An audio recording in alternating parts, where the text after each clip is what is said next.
마지막 한 해 이후 어느 날 병원에서 환자들끼리 모여야 하는 공동활동이 있었다. 처음에는 참여할 마음이 없었지만 이상진은 할머니의 권유로 참석하게 되었다. 그날 다양한 환자들이 모여 그림을 그리거나 노래를 부르며 함께 시간을 보냈다. 이상진도 조금씩 사람들과 함께 웃고 대화하며 즐기는 시간이 소중하다는 것을 깨달았다. 그는 활동이 끝난 후 자신도 어떤 방식으로든 사람들에게 도움이 될 수 있다는 것을 알게 되었다.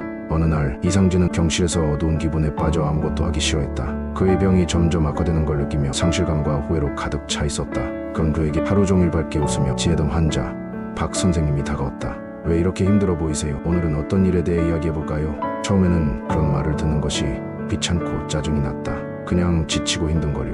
그러자 박 선생님은 자신이 겪은 어려운 순간들에 대해 이야기하기 시작했다. 저도 여러분처럼 힘든 순간이 많았어요. 하지만 그럼에도 불구하고 제가 살아온 길을 후회하지 않아요. 내가 가진 하루하루가 얼마나 소중한지를 알게 됐거든요. 박 선생님은 자신의 병원 생활과 치료 과정에서 느낀 희망을 이야기했다. 그 이야기를 듣고 이상진은 조금씩 마음이 가벼워졌다. 자신도 이렇게 남은 시간을 소중하게 살아가야 한다는 깨달음을 얻게 되었다. 병원에 입원한 지 몇 주가 지난 후 이상진은 다른 환자들과 조금씩 더 친해졌다. 그 중 한 명은 10대 후반의 남성 김대리였다. 그는 늘 혼자 식사를 했고 다른 환자들과 소통을 피하는 성격이었다. 그런데 어느 날 이상진이 옆자리에 앉아 함께 식사를 하자 김대리에게서 작은 미소가 터올랐다. 오늘은 함께 드시죠. 혼자 먹으면 재미없어서요. 그 말을 시작으로 이상진과 김대리는 점차 대화를 나누게 되었다. 김대리는 자신이 일찍 은퇴하고 혼자 살고 있으며 병원에 오기 전까지는 혼자만의 세상에 갇혀 살았다고 했다.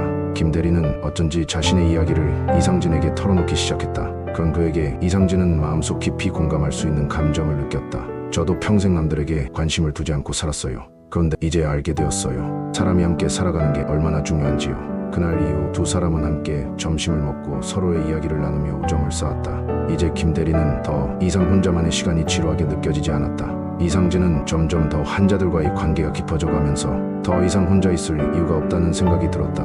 마지막 날 그는 병원 내 환자들에게 자신이 겪은 일들을 하나씩 이야기하며 감사의 말을 전했다. 오늘 여러분과 함께한 시간이 정말 소중했습니다. 제가 한때는 사람들과 멀어져 살았고 모두를 잊고 살았었죠. 하지만 이제 알게 되었습니다. 사람들과 함께 살아가는 법을 배운 것이 진짜 행복이었어요. 그가 한 말을 들은 환자들은 고마운 마음을 담아 그를 바라보았다. 그의 마지막 말은 모두에게 큰 울림을 주었고 서로를 위한 따뜻한 마음을 나누는 계기가 되었다. 이상진은 마지막 날 더 이상 혼자가 아니라는 것을 깨닫고 떠났다. 그는 죽음이 가까워져 갈수록 가장 중요한 것은 물질이 아니라 사람과 사람 사이의 연대와 사랑이라는 걸 이해하게 되었다. 병원에서 보낸 마지막 시간은 그의 삶을 다시 돌아보게 만든 소중한 경험이었으며 이제 그는 더 이상 외로운 사람이 아니었다. 마지막 한 해 끝.